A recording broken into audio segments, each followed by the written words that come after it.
اور اصل میں حضرت حسین کے قاتل وہ کوفی ہیں، وہ بزدل، وہ منافق، جنہوں نے بیعت کر کے بیعت توڑی۔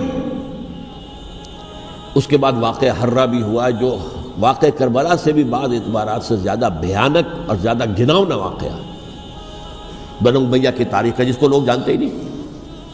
مدینہ کے کچھ لوگوں نے بغاوت کی اور انہوں نے اس کے خلاف فوج بھیجی، اور فوج کو جب مدینہ فتح کر دیا 3 دن کے لیے حلال کر دیا، جو چاہو کرو، یہاں جسے چاہو مارو، جسے چاہو لوٹو، جس کا گھر چاہو برباد کرو، جس عورت کو چاہو ریپ کرو۔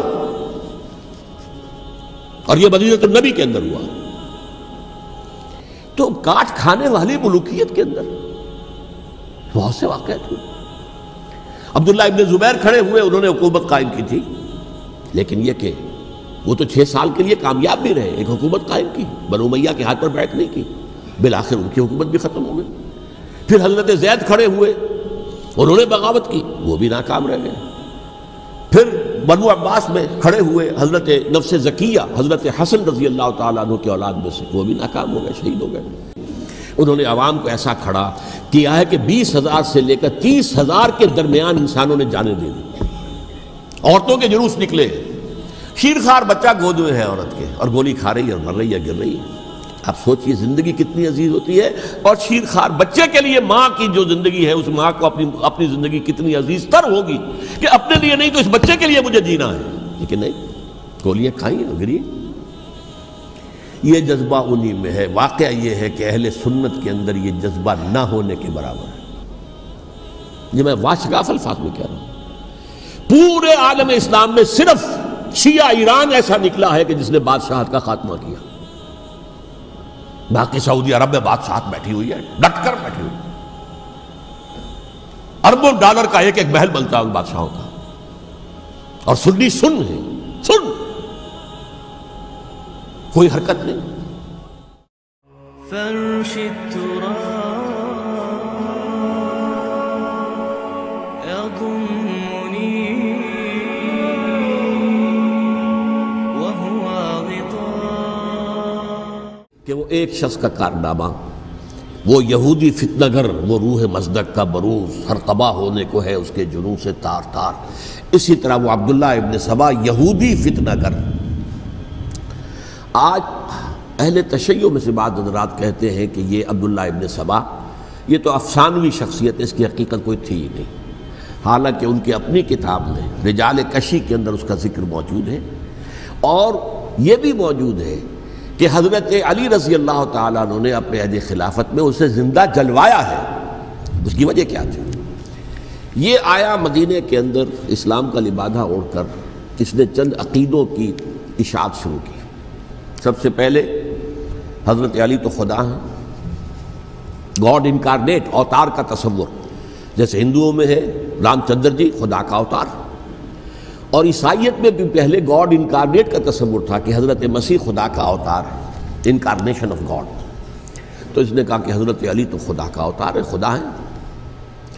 نمبر 2، اس نے کہا کہ ہر نبی کا ایک وصی ہوتا ہے جس کے حق میں وہ وصیت کرتا ہے، تو حضور صلی اللہ علیہ وسلم کے وصی حضرت علی ہیں، لہذا خلیفہ تو اول روز سے حضرت علی ہیں، حضرت ابو بکر، حضرت عمر، حضرت عثمان، یہ تو غاصب ہیں، اور حضرت عثمان کی خلافت تھی اس وقت تو خاص طور پر۔ پھر اس نے جو قبائلی عصبیت تھی اسے بھڑکایا۔ پرانی جو عصبیت چل رہی تھی قریش کے اندر، وہ 2 گھرانے ایک دوسرے کے مد مقابل تھے۔ دیکھیے، ایک ہوتا ہے قبیلہ، ایک ہوتا ہے گھرانہ۔ ہمارے پنجاب میں ایک قبیلہ ہے وٹو قبیلہ، اس کے گھرانے بہت سے، مانے کے، لالے کے، سجے کے، شامت کے، یعنی کوئی لالا تھا ان میں سے بڑا، ان کے بیٹے ہو گئے لالے کے، ان کی اولاد، خاندان یہ کہلاتے ہیں۔ قبیلہ ایک، یہ وٹو قبیلہ۔ تو قبیلہ تھا قریش، اس میں گھرانے بہت تھے، بنو ہاشم، بنو امیہ، بنو تیم، بنو عدی، یہ بہت سے گھرانے تھے۔ تو چوٹی کے 2 گھرانے جو تھے وہ بنو ہاشم اور بنو امیہ، ان کے درمیان چپقلش تھی، مقابلہ، مسابقت، اور یہ مسابقت فی الخیر بھی ہوتی تھی۔ اگر انہوں نے غریبوں کو کھانے کھلائے ہیں تو ہم ان سے بڑھ کر کھلائیں گے، اگر وہ حاجیوں کی خدمت کرتے ہیں تو ہم ان سے بڑھ کر کریں گے۔ تو ان کے اندر یہ مسابقت فی الخیر بھی تھی، لیکن چپقلش تھی کہ کوئی ہم سے آگے نہ نکل جائے، وہ سمجھتا تھا وہ آگے نہ نکل جائے۔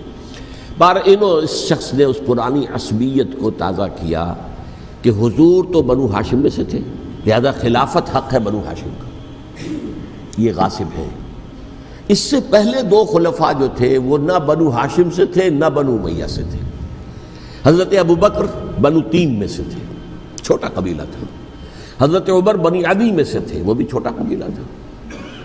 یہ حضرت عثمان پہلے خلیفہ جو بنو امیہ میں سے تھے، جن کی پرانی چپقلش بنو ہاشم سے تھی۔ اب اس کو موقع مل گیا کہ پرانی قبائلی عصبیت کو بھڑکائے۔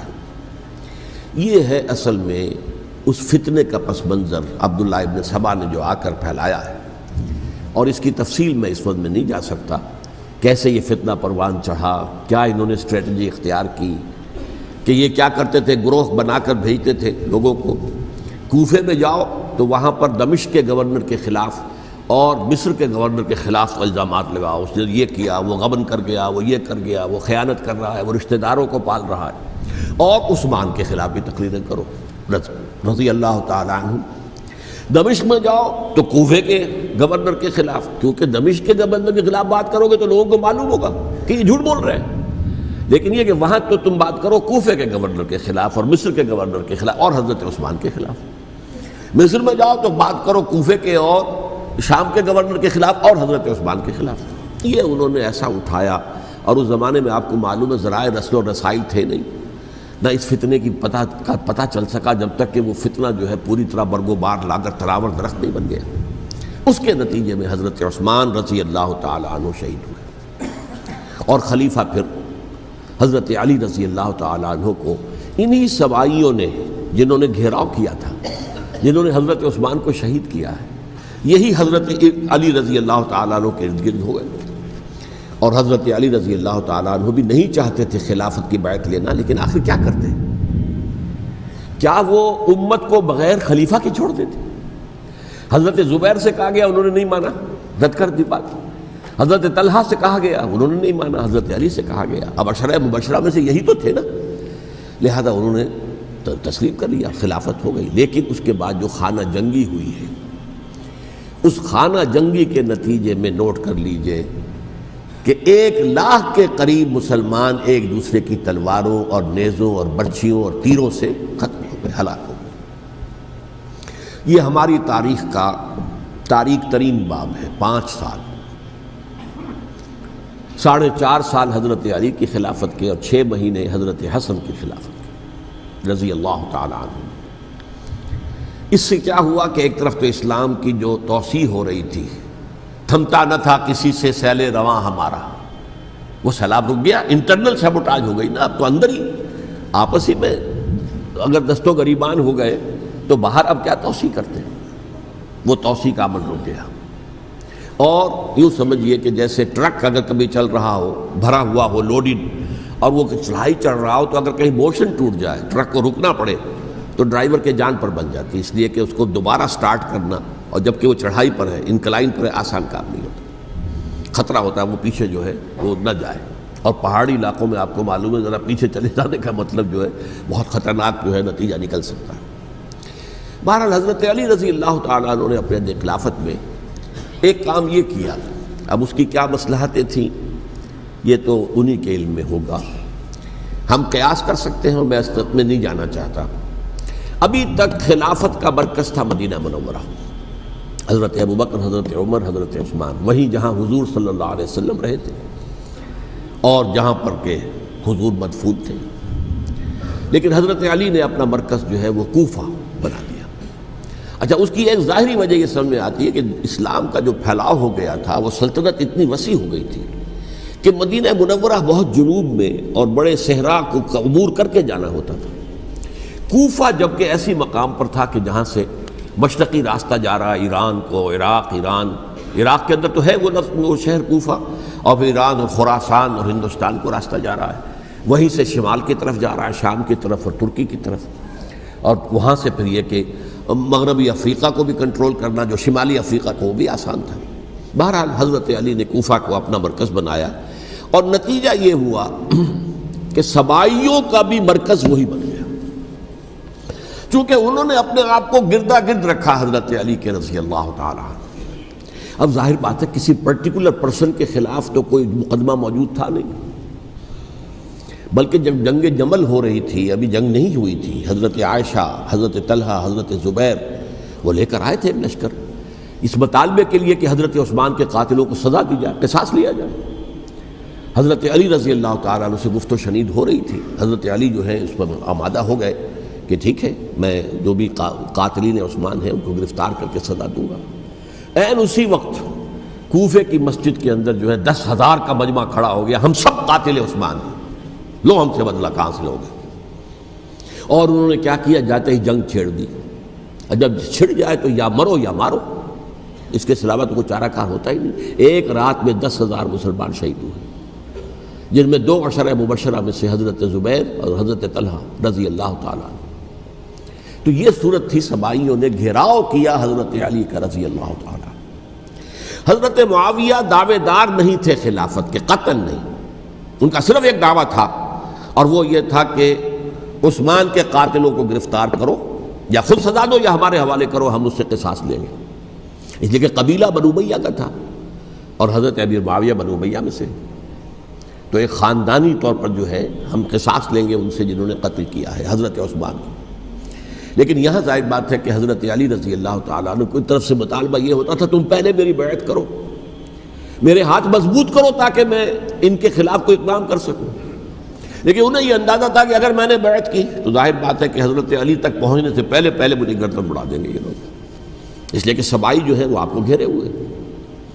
بہرحال ایک عجیب الجھاؤ، ایک ڈائلیما تھا جس کی وجہ سے یہ جنگ چلتی رہی، اور حضرت علی رضی اللہ تعالیٰ عنہ کو انہی کے شیعان علی ہی کے اندر سے وہ جماعت علیحدہ ہوئی تھی جس کو ہم خوارج کے نام سے جانتے ہیں، اور ایک خارجی ملجم ابن ملجم ہی نے حضرت علی کو شہید کیا رضی اللہ تعالیٰ عنہ۔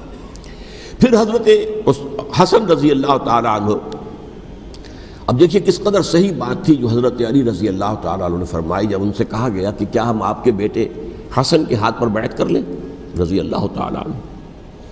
فرمایا نہ میں تمہیں اس کا حکم دیتا ہوں نہ میں اس سے روکتا ہوں، یہ تمہارا معاملہ ہے، امرہم شورا بینہم، تم اپنے باہمی مشورے سے جو فیصلہ کرو گے ٹھیک ہے، میں نہ حکم دیتا ہوں نہ روکتا ہوں۔ اس کا کیا مطلب ہے؟ باپ کے بعد بیٹے کی خلافت ہرگز حرام نہیں ہے، ورنہ کہتے کیسے ہو سکتا ہے میرا بیٹا؟ نہیں، یہ نہیں کہا آپ نے۔ حضرت عمر سے بھی کہا گیا تھا کہ اپنے بیٹے کو نامزد کر دیں، عبداللہ ابن عمر کو، تو انہوں نے جواب میں کیا کہا؟ اسے تو طلاق دینی بھی نہیں آتی۔ انہوں نے اپنی کسی زوجہ کو طلاق دی تھی اور اس میں جو صحیح ترین طریقہ ہے وہ اختیار نہیں کیا تھا، انہیں طلاق دینی تک نہیں آتی تو میں اسے خلیفہ بنا دوں۔ یہ نہیں کہا تھا کہ باپ کے بعد بیٹا خلیفہ نہیں ہو سکتا، یہ تو نہیں تھا، کہیں حرام نہیں ہے، نہ کتاب و سنت میں، نہ کوئی حدیث ہے، نہ کہیں قرآن مجید میں۔ تو حضرت علی نے بھی فرمایا رضی اللہ تعالیٰ، نہ میں روکتا ہوں نہ حکم دیتا ہوں، یہ تمہارا اپنا معاملہ ہے۔ بہرحال حضرت حسن رضی اللہ تعالیٰ عنہ نے حضرت امیر معاویہ سے صلح کر لی، خلافت ان کے سپرد کر دی۔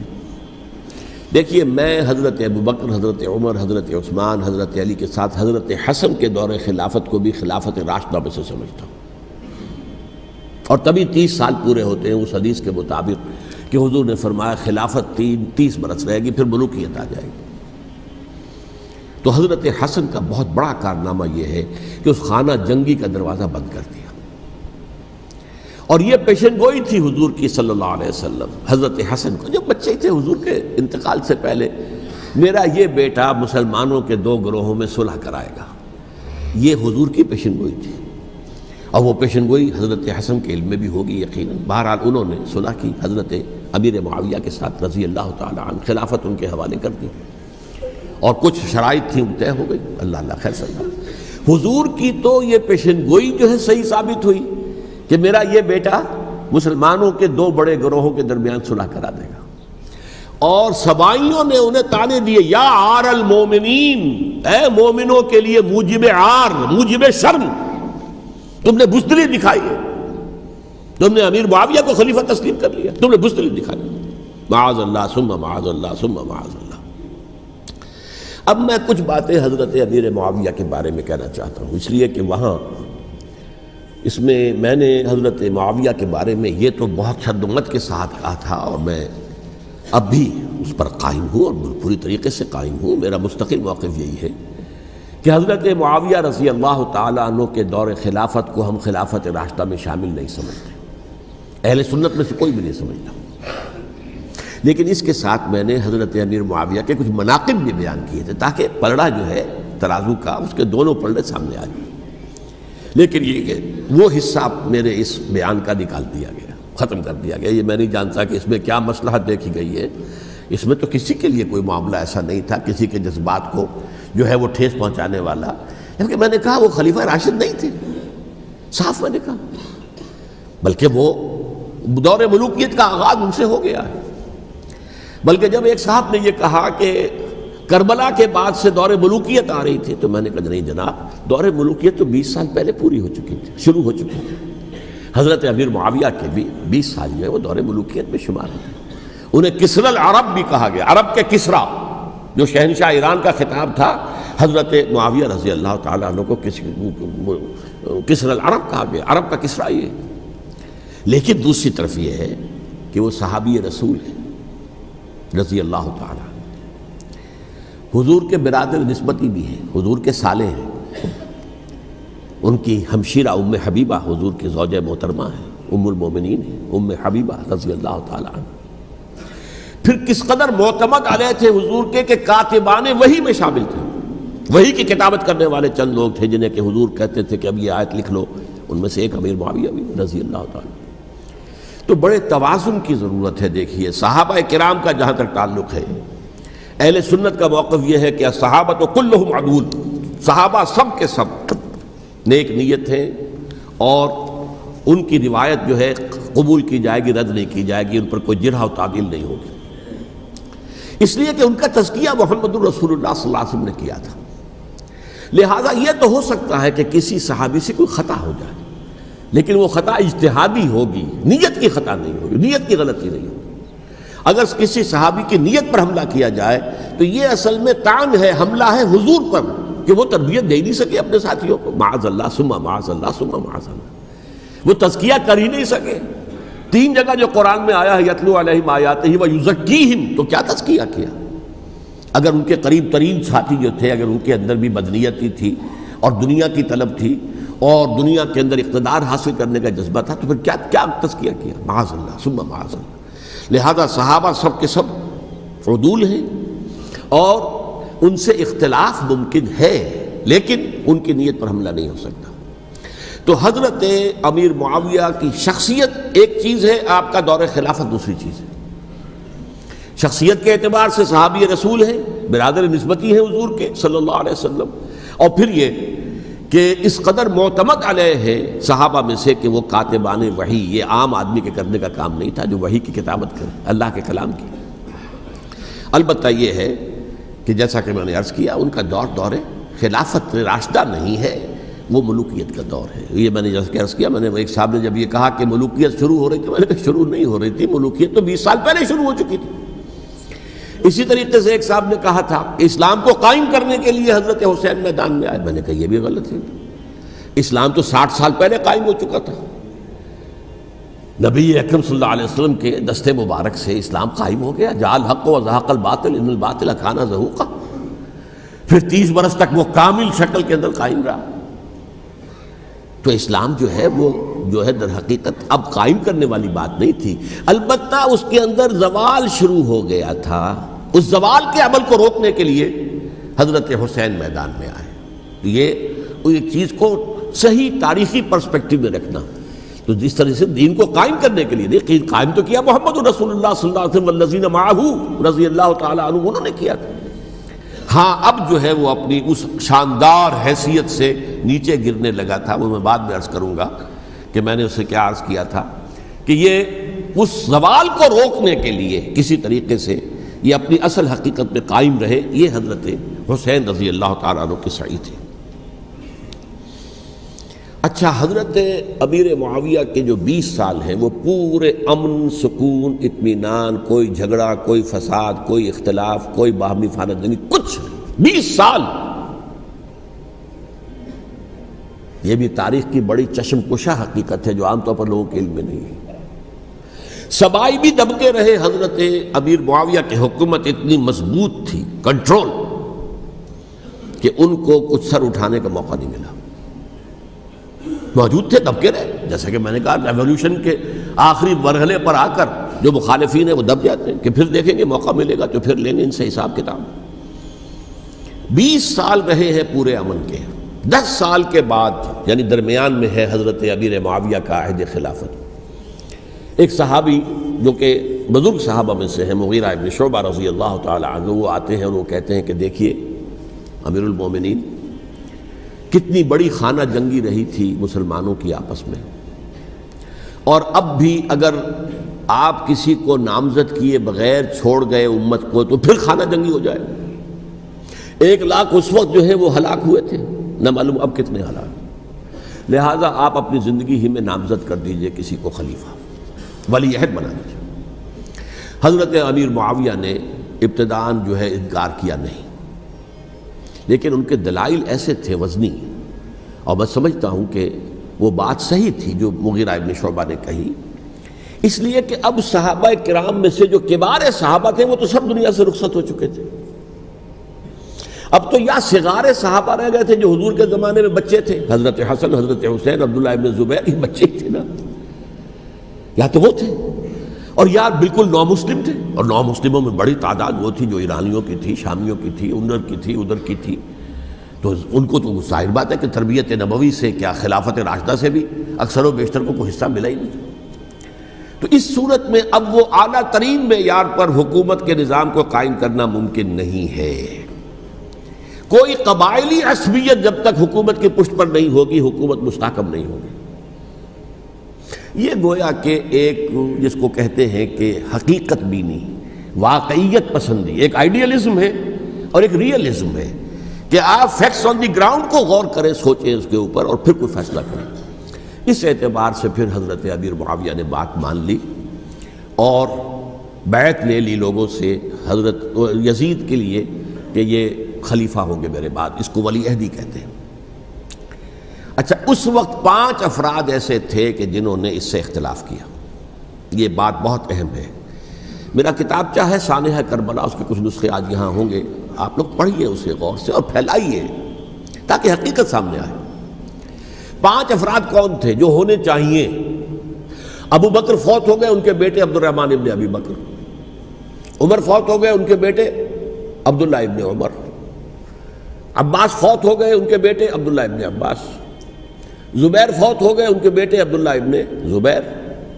اور حضرت حسن جو ہے ان کا انتقال ہو چکا تھا، حضرت علی کے بیٹے حضرت حسین رضی اللہ تعالی عنہ مجمعین۔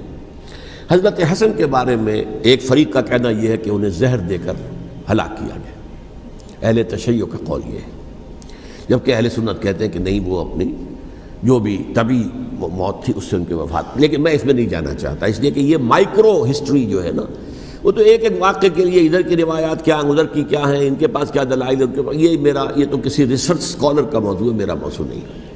لیکن بہرحال یہ 5 حضرات تھے جنہوں نے ولی عہدی کی بیعت نہیں کی، لیکن حضرت معاویہ اتنے حلیم الطبع انسان تھے، انہوں نے جبر نہیں کیا، کوئی تشدد نہیں کیا۔ ٹھیک ہے، ولی عہدی کی بیعت نہیں کر رہے، کوئی بات نہیں، میری بیعت تو کی ہوئی ہے نا، ابھی تو میں زندہ ہوں، بات ختم ہو گئی، میری بیعت کو تو نہیں توڑا انہوں نے، فسخ بیعت نہیں کی۔ اس اعتبار سے انہوں نے نہ کوئی تشدد کیا، نہ جبر کیا، نہ کوئی مواخذہ کیا۔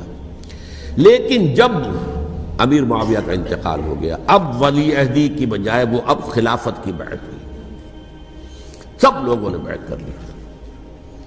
ان 5 میں سے ایک فوت ہو چکے تھے، حضرت عبد الرحمن ابن ابی بکر فوت ہو چکے رضی اللہ تعالی۔ 4 تھے، ان 4 میں ایک اختلاف ہوا۔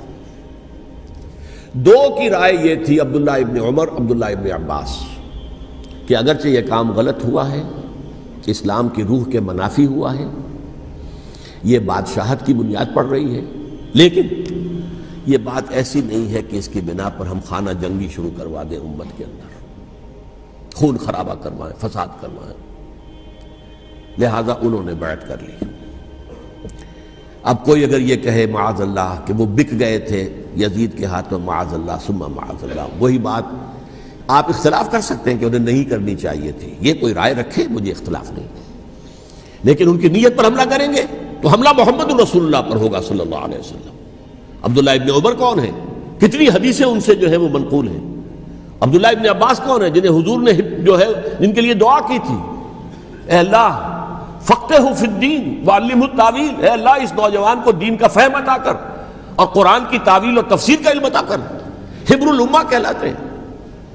وہ کہیں پیسوں اور ٹکوں کے عوض بک جانے والے نہیں تھے، انہوں نے امت کی مصلحت دیکھی، نیت جو ہے اس پر حملہ نہ کیجیے، البتہ اختلاف کا حق آپ کو حاصل ہے۔ دو حضرات جو ہے ڈٹے رہے کہ نہیں، ہمیں کم وٹ میں ریزسٹ کرنا ہے۔ عبداللہ ابن زبیر عمر کے اعتبار سے وہ بڑے ہیں، مسلمانوں میں سب سے پہلے ولادت مدینے میں جا کر جو ہوئی ہے وہ عبداللہ ابن زبیر کی ہوئی ہے۔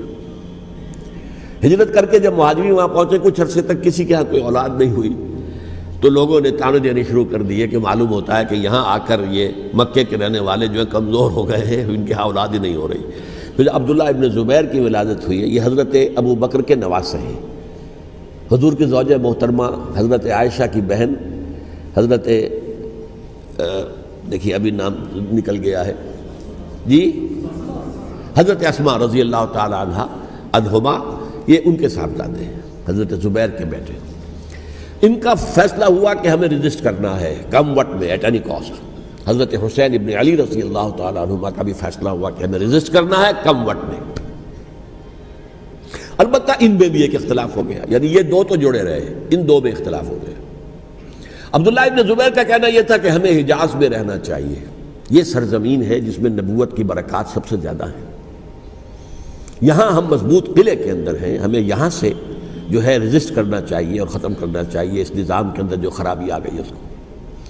حضرت حسین رضی اللہ تعالیٰ عنہ کے پاس خطوط کا تانتا بنا ہوا تھا، کوفے سے لوگ خط لکھ رہے تھے، آئیے آئیے آئیے، ہم آپ کے ہاتھ پر بیعت کریں گے، ہم آپ کے ہاتھ پر بیعت کریں گے، ہم آپ کے ہاتھ پر بیعت کریں گے۔ یہی وہ کوفہ جو حضرت علی کا دارالخلافہ رہا تھا اور جو پھر سبائیت کا گڑھ بن گیا تھا۔ چنانچہ حضرت حسین نے حضرت مسلم بن عقیل کو بھیجا وہاں پر کہ میرے نمائندے کی حیثیت سے جا کر وہاں پر بیعت لو۔ 10-12 ہزار افراد نے بیعت کر لی، لیکن اس کے بعد یزید کی طرف سے گورنر بنا کے بھیجا گیا ابن زیاد کو۔ ابن زیاد نے آ کر جو تشدد کیا اور سختی کی تو سب کے سب بیعت توڑ کر اور سب منحرف ہو گئے۔ مخلصین تو وہ تھے نہیں، الکوفی لایوفی، کوفی جو ہے وہ تو کوئی وعدہ وفا کرنے والا ہوتا ہی نہیں، بیعت توڑ دی۔ فمن نقص فانما ينقص على نفسه، بیعت کے بعد بیعت توڑ دینا بہت بڑا گناہ ہے، توڑ دی۔ ادھر اطلاع مل گئی حضرت حسین کو، چل چکے تھے وہ، راستے میں تھے کہ وہاں تو مسلم بن عقیل شہید ہو گئے اور سب لوگوں نے بیعت توڑ دی۔ اب واپس جانا چاہتے تھے، لیکن مسلم بن عقیل کے بیٹے جو ہے اڑ گئے۔ یہ عرب کی اپنی ایک جو ہے پرانی ان کی حمیت اور ان کا قبائلی نظام کہ اب ہم اپنے والد کے خون کا قصاص لیے بغیر نہیں جائیں گے۔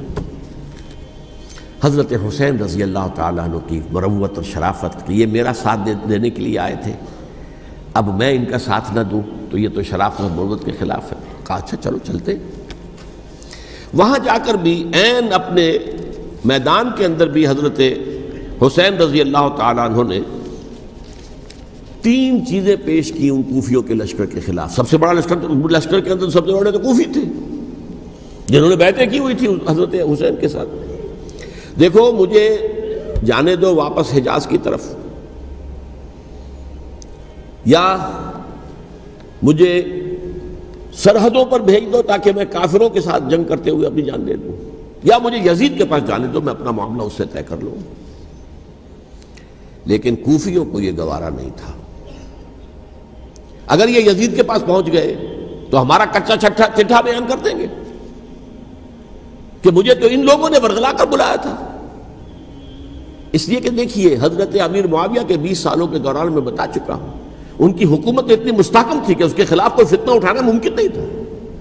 اب چونکہ ایک چینج اوور ہوا تھا، اور چینج اوور میں آپ کو معلوم ہوتا ہے کہ ایک جس کو کہتے ہیں every thing is in the melting پاٹ، ابھی تو یہ درمیان کے اندر معاملہ ہے، تو انہیں موقع ملا، سر اٹھایا حضرت حسین رضی اللہ تعالیٰ عنہ کو، جو خطوط لکھے جس کے کہ تھیلے کے تھیلے اور بوریوں کی بوریاں بھری ہوئی حضرت حسین کے ساتھ تھی، وہ کہا کہ آئیے ہم آپ سے بیعت کریں گے۔ انہوں نے نہیں مانا، اور اصل میں حضرت حسین کے قاتل وہ کوفی ہیں، وہ بزدل، وہ منافق جنہوں نے بیعت کر کے بیعت توڑی، اور اب وہ آ گئے کہ اگر یہ حسین رضی اللہ تعالیٰ عنہ بچ کر کہیں یزید کے پاس پہنچ گئے تو پھر ہمارا کچا چٹھا جو ہے وہ سامنے آ جائے گا اور ہماری پھر شامت آ جائے گی، لہذا انہوں نے قتل کیا حضرت حسین کو رضی اللہ تعالیٰ عنہ۔ ایک بات جو علامہ ڈاکٹر قلب صادق نے فرمائی، اور میرے علم میں یہ بات پہلے نہیں تھی، وہ یہ کہ حضرت حسین کے قتل کا فتویٰ ایک بہت بڑے مفتی نے دیا تھا۔ یہ بات بھی ذرا سمجھ لیجیے، حضرت حسین رضی اللہ تعالیٰ عنہ کے قتل کا فتویٰ ایک بہت بڑے مفتی نے دیا تھا۔ کیوں دیا تھا؟ اس لیے کہ حضور کی احادیث موجود ہیں کہ جب ایک شخص کی ایک خلیفہ کی بیعت ہو جائے تو دوسرا اگر کھڑا ہو تو اسے قتل کر دو، کھلی حدیث۔ اسی لیے ایک بہت بڑے مفسر بھی ہیں، فقیہ بھی ہیں، قاضی ابن العربی رحمۃ اللہ علیہ، ایک ابن عربی ہیں الف لام کے بغیر، ابن عربی، وہ بہت بڑے صوفی ہیں، فلسفی ہیں، اندلس کے ہیں۔ یہ قاضی ابن العربی ہیں جنہوں نے قرآن کی ایک تفسیر لکھی ہے اس اعتبار سے کہ صرف ان آیات کی تفسیر جن سے کہ فقہی احکام جو ہیں ان کا استنباط ہوتا ہے۔ یہ دو تفسیریں اس طور سے لکھی گئی ہیں قرآن مجید کی، احکام القرآن ان کا نام ہے دونوں کا، جن میں سے ایک جو ہے قاضی ابن العربی کی ہے۔ ان کا ایک جملہ نقل ہوتا ہے، قتل الحسین بسیف جدہ، حسین قتل ہو گئے اپنے ہی نانا کی تلوار سے۔ وہ تلوار کیا تھی؟ جب کسی کی بیعت ہو چکی ہو پھر کوئی کھڑا ہو مدعی خلافت، قتل کر دو۔ میرے نزدیک حضرت حسین مدعی خلافت نہیں تھے، یہ بات اس وقت سامنے لوگوں کے نہیں آئی، بلکہ حکومت نے یہ باور کرا دیا کہ یہ تو باغی ہے، یہ مدعی ہے خلافت کے۔ انہوں نے تو دعویٰ نہیں کیا خلافت کا، وہ تو صرف اس عمل کو روکنے کے لیے میدان میں آئے تھے۔ اور اس بات کو اچھی طرح سمجھ لیجئے کہ اس وقت تک یہ جو تصور آج ہمارے پاس ہے کہ ریاست علیحدہ ہے، حکومت علیحدہ ہے، state of Pakistan, we are loyal to the state of Pakistan, ہم ریاست پاکستان کے وفادار ہیں، گورنمنٹ آف پاکستان کے وفادار نہیں ہیں، we are not loyal to the government. Government تو کبھی بے نظیر کی تھی، ہم اس کے خلاف تحریک چلا رہے تھے، یا کبھی کسی اور کی تھی اس کے خلاف تحریک چل رہی ہے، یا کبھی ضیاء الحق کی تھی اس کے خلاف تحریک چل رہی ہے۔ گورنمنٹ کو بدلنا تو عوام کا حق ہے، آج، اس وقت نہیں تھا۔ اس وقت ریاست اور حکومت کا کوئی فرق نہیں تھا، لہذا جو حکومت سے اختلاف کرے گویا کہ باغی ہے۔ یہ ہے اصل میں وہ پیچیدہ مسئلہ کہ کیوں کسی مفتی نے فتویٰ دے دیا، اس لیے کہ اس وقت تک ریاست اور حکومت کا فرق واضح نہیں تھا دنیا پر۔ یہ تو ابھی کوئی 100-150 سال کی بات ہے کہ آج ہمارا جو پولیٹیکل سائنس کا ایولیوشن ہوا ہے وہ اسٹیج تک پہنچ گیا ہے کہ اسٹیٹ علیحدہ ہے، حکومت علیحدہ ہے۔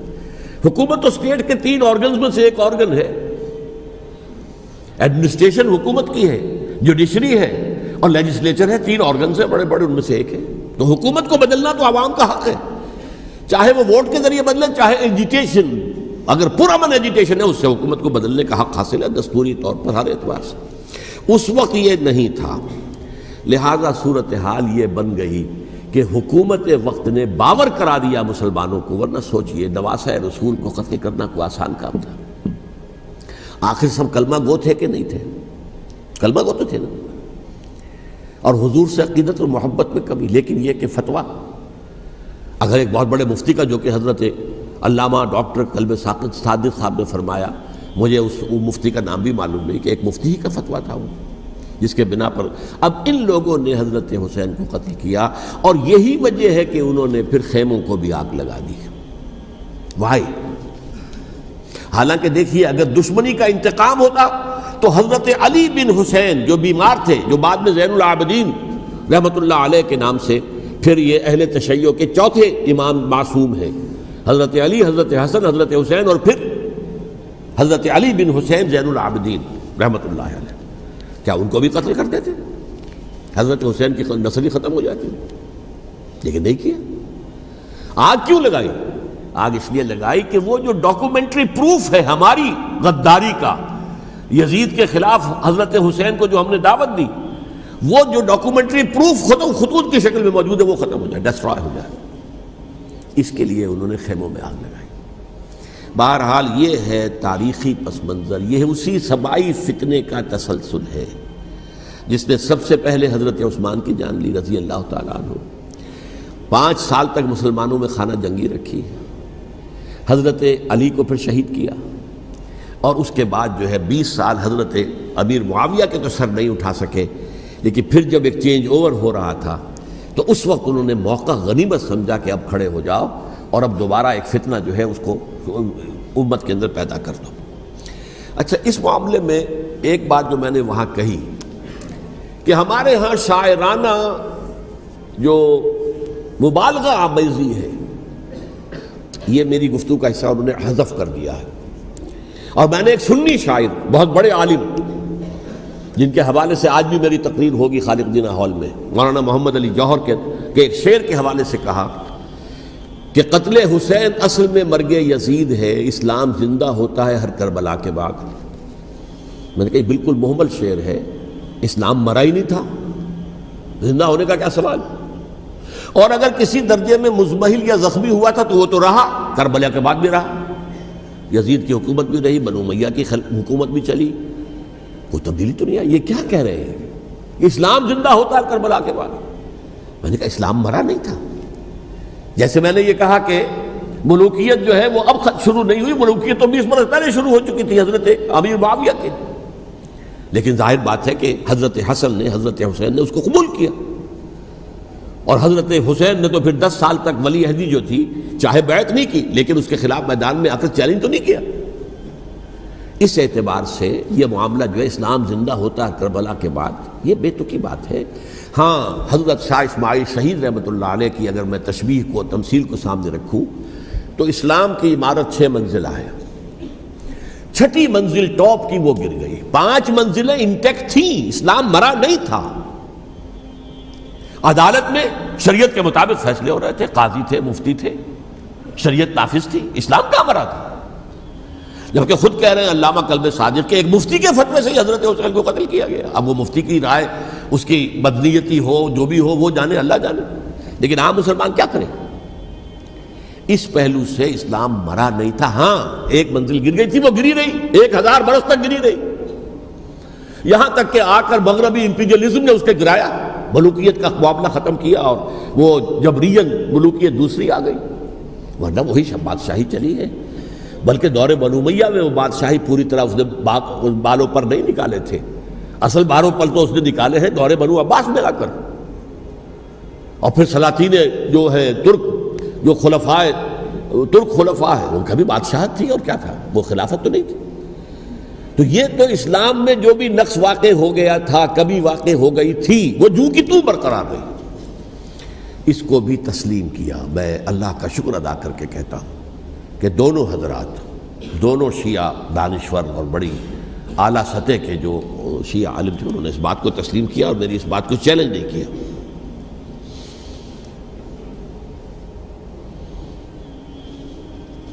اصل میں تیسری بات میں نے یہ کہی کہ دیکھیے حضرت حسین رضی اللہ تعالی عنہ کی اس شہادت کے بعد، اس کے بعد واقعہ حرہ بھی ہوا، جو واقعہ کربلا سے بھی بعض اعتبارات سے زیادہ بھیانک اور زیادہ گھناؤنا واقعہ ہے، بنو امیہ کی تاریخ ہے جس کو لوگ جانتے ہی نہیں۔ مدینہ کے کچھ لوگوں نے بغاوت کی اور انہوں نے اس کے خلاف فوج بھیجی، اور فوج کو جب مدینہ فتح کر لیا 3 دن کے لیے حلال کر دیا، جو چاہو کرو، یہاں جسے چاہو مارو، جسے چاہو لوٹو، جس کا گھر چاہو برباد کرو، جس عورت کو چاہو ریپ کرو، اور یہ مدینہ النبی کے اندر ہوا ہے۔ تو کاٹ کھانے والی ملوکیت کے اندر بہت سے واقعات ہوئے۔ عبداللہ ابن زبیر کھڑے ہوئے، انہوں نے حکومت قائم کی تھی، لیکن یہ کہ وہ تو 6 سال کے لیے کامیاب بھی رہے، ایک حکومت قائم کی، بنو امیہ کے ہاتھ پر بیعت نہیں کی، بالآخر ان کی حکومت بھی ختم ہو گئی۔ پھر حضرت زید کھڑے ہوئے، انہوں نے بغاوت کی، وہ بھی ناکام رہ گئے۔ پھر بنو عباس میں کھڑے ہوئے حضرت نفس زکیہ، حضرت حسن رضی اللہ تعالیٰ عنہ کے اولاد میں سے، وہ بھی ناکام ہو گئے، شہید ہو گئے۔ پھر یہ سمجھ لیا گیا کہ اب یہ جہاں تک 6ٹھی منزل ہے وہ تو دوبارہ تعمیر نہیں ہو سکتی، یہ تو جس کی لاٹھی اس کی بھینس، جس کے پاس طاقت ہوگی اس کی حکومت ہوگی، جس کا قبیلہ زیادہ قوی ہوگا، جس قبیلے میں زیادہ عصبیت ہوگی، مضبوط ہوگا، متحد ہوگا، طاقتور ہوگا، اسی کی حکومت ہوگی۔ البتہ اس کے نیچے لوگوں کے اخلاق کی اصلاح کرو، صوفیاء کرام نے وہ کام اپنے ذمے لیا، اور بالکل وہی کام ہے کہ جو ائمہ اہل بیت کرتے رہے۔ حضرت حسن کی اولاد میں پھر حضرت علی بن حسین رضی اللہ تعالی، حضرت حسین کی اولاد میں پھر امام محمد باقر، امام محمد جعفر صادق، اور اس کے بعد بھی 5 اور، کسی نے بغاوت نہیں کی۔ جیسے علماء کرام کام کر رہے تھے اور جیسے صوفیاء کرام کام کر رہے تھے، ایسے ہی وہ مسلمانوں کی علمی تربیت، روحانی تربیت و تزکیہ کر رہے تھے۔ کسی نے حکومت کو چیلنج نہیں کیا۔ نوٹ کر لیجیے اس بات کو۔ حضرت علی نے بھی چیلنج نہیں کیا تھا، حضرت حسن نے چیلنج نہیں کیا، خود صلح کر لی۔ تو ائمہ اہل بیت جو 12 یہ گنتے ہیں، جن میں سے آخری جو ہے حضرت مہدی کو تو ابھی ظاہر ہونا ہے، ان کے عقیدے کے مطابق وہ روح پوش ہیں، وہ ظاہر ہوں گے، لیکن 11 حضرات کے بارے میں یہ کہ حضرت حسین کے سوا کسی نے بھی چیلنج نہیں کیا وقت کے نظام میں، اور حضرت حسین نے بھی اس مغالطے پر کیا کہ کوفی ساتھ دیں گے، اور یہ موقع ہے کہ یہ جو 6ٹھی منزل اسلام کی گر گئی ہے اسے دوبارہ تعمیر کر دیا جائے۔ انہوں نے خلافت کا دعویٰ نہیں کیا تھا، یہ انہیں عوام کو مغالطے میں مبتلا کیا گیا کہ یہ خلافت کا مدعی ہو کر سامنے آیا۔ جیسا کہ میں نے آپ سے کہا تھا، امیر معاویہ نے حضرت علی کے عہد خلافت میں کبھی خلافت کا دعویٰ نہیں کیا، مدعی خلافت نہیں تھے وہ تو یہ کہتے تھے کہ قاتلان حسین جو ہے، قاتلان عثمان کو سزا دو، قصاص دو، بس۔ اسی طرح حضرت حسین نے بھی، اب دیکھیے اس ضمن میں اس میں کوئی شک نہیں ہے، حضرت حسین رضی اللہ تعالی عنہ کی جو شہادت ہوئی ہے اور ان کے ساتھیوں کی، اعزاء و اقارب کی، تاریخ انسانی میں یہ عزم، ہمت، شجاعت، مثابرت، صبر، استقلال، استقامت، اس کی بہت روشن مثال ہے، بہت روشن مثال ہے، بہت روشن مثال ہے۔ لیکن اس سے تاریخ کی رفتار پر کوئی اثر نہیں پڑا۔ وہ جو ملوکیت آ گئی تھی وہ اور گہری سے گہری ہوتی چلی گئی۔ واقعہ کربلا کے بعد تو واقعہ ہررا ہوا میں نے گنوا دیا، اس سے زیادہ تو میرے خیال میں کہ اور ہمارے لیے لائق شرم جو ہے کوئی واقعہ ہے ہی نہیں اس پہلو سے۔ لیکن حضرت حسین کا ایک، اب ان کو یہ کہ میں مطلب یہ کہ اگر میں ان کے ہاتھ پر بیعت کر لیتا ہوں، جو کہ اس وقت سامنے موجود تھے، کہ یزید کی بیعت تمہارے ہاتھ پر کرتا ہوں، تو گویا کہ اپنے آپ کو سرنڈر کر دیتے۔ وہی خطرہ جو امیر معاویہ کو تھا کہ مجھے وہ تو پہنچنے بھی نہیں دیں گے علی تک رضی اللہ تعالیٰ عنہ، اور مجھے پہلے ہی شہید کر دیں گے، یہی خطرہ حسین کو تھا رضی اللہ تعالیٰ عنہ کہ مجھے یزید تک پہنچنے نہیں دیں گے، پہلے ہی قتل کر دیں گے۔ اور ویسے بھی یہ ایک شرافت، مروت اور حمیت اور غیرت اور عزت نفس کا تقاضا بھی تھا کہ بھائی معاملہ ہے یزید کا، میرا مجھے وہاں جانے دو، اللہ اللہ خیر سے نہ، یو کین اسکورٹ می، میرے دائیں بائیں چلو تاکہ میں کہیں اور بھاگ نہ جاؤں تمہارے خیال میں، مجھے وہاں پہنچا دو، میں وہاں پہ جا کے اسے معاملہ کر لوں۔ لیکن انہوں نے قتل کیا، اصل قاتلان کوفی، وہی سبائی۔ البتہ یہ ہے کہ اس واقعے کی جو یادگار ہے اس میں کوئی شک نہیں ہے کہ اس نے مسلمانوں میں سے ایک گروہ کے دل میں قربانی اور شہادت کا جذبہ بہت پیدا کیا، اس میں کوئی شک نہیں۔ اور جس طریقے سے کہ عاشورہ محرم میں یاد منائی جاتی ہے، جس طریقے سے اس نے اہل تشیع کے اندر قربانی کا جذبہ بے انتہا پیدا کر دیا، اگرچہ وہ جذبہ بروئے کار نہیں آتا، اس لیے کہ ان کے ہاں یہ عقیدہ ہے، یہ طے ہے کہ جب تک حضرت مہدی ظاہر نہیں ہوں گے ہم کسی کے خلاف بغاوت نہیں کریں گے۔ یہ پوری تاریخ میں ان کا معاملہ رہا، تمام جو ہے ائمہ اہل بیت کا معاملہ رہا، جب تک مہدی نہیں آتے keep sitting and keep waiting, wait and see, that's all. یہ تو خمینی صاحب نے کیا ہے، آیت اللہ خمینی صاحب نے، کہ انہوں نے یہ ایران کے شیعوں کو باور کرایا کہ بھائی جب آئیں گے حضرت مہدی آ جائیں گے، لیکن ہم اب ہاتھ پر ہاتھ رکھ کر بیٹھے رہیں، باطل کو چیلنج بھی نہ کریں، ہمیں کچھ تو کرنا چاہیے، وہ ہاتھ پاؤں ہلانے چاہیے، اور کچھ نہیں تو مہدی کا راستہ جو ہے صاف کرنا چاہیے، تمہید کرنی چاہیے، ان کے راستہ ہموار کیا جائے۔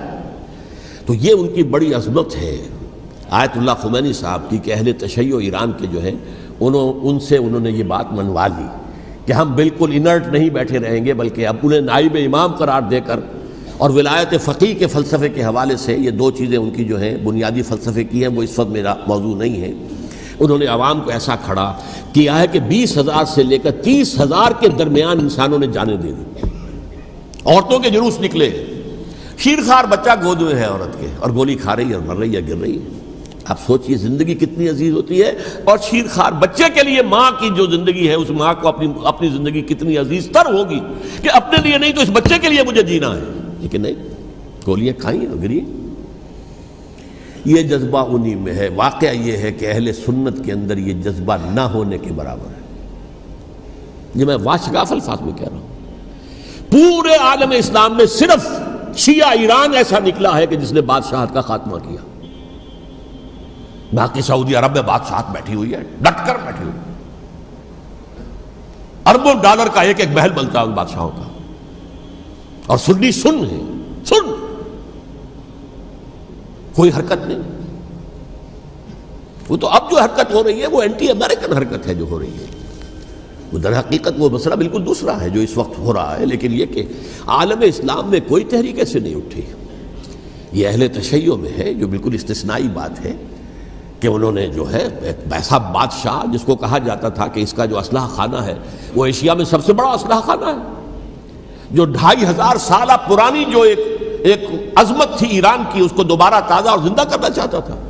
2500 سالہ برسی اس نے منائی تھی، اس کے لیے ایک شہر آباد کیا تھا کہ خسرو یا سائرس یا ذوالقرنین قرآن مجید کی اصطلاح میں اس کی یادگار بنائی تھی، اور وہ سوچ رہا تھا کہ وہی عظمت دوبارہ ایران کی ہوگی جو کہ خسرو کے زمانے میں تھی، جس کا قرآن مجید میں سورہ کہف کے اندر ذکر ہے، مشرقی فتوحات، مغربی فتوحات، شمالی فتوحات۔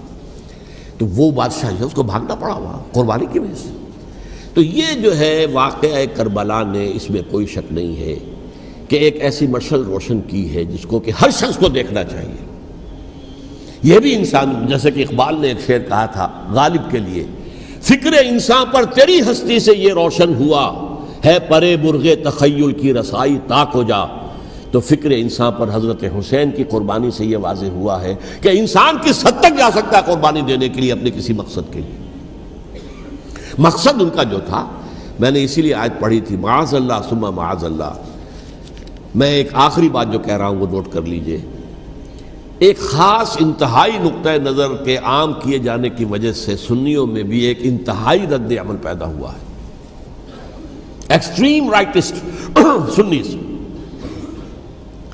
اگر ایک طرف سے حملہ کیا گیا ہے حضرت عثمان کی نیت پر، ان کو خیانت کا الزام لگایا گیا، ان پر اقربا پروری کا الزام لگایا گیا، حضرت ابو موسیٰ اشعری پر خیانت اور غداری کا الزام لگایا گیا، یہ ساری چیزیں اگر صحابہ کرام کے اوپر ہوئی ہیں، امیر معاویہ پر، امیر اور عمرو بن العاص پر، تو جواب میں کچھ لوگ کھڑے ہو گئے، حضرت علی وہ اقتدار کے طالب تھے، معاذ اللہ ثم معاذ اللہ ثم معاذ اللہ۔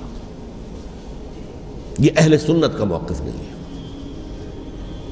حضرت حسین اقتدار کے طالب تھے، ہرگز نہیں، ہرگز نہیں، ہرگز نہیں۔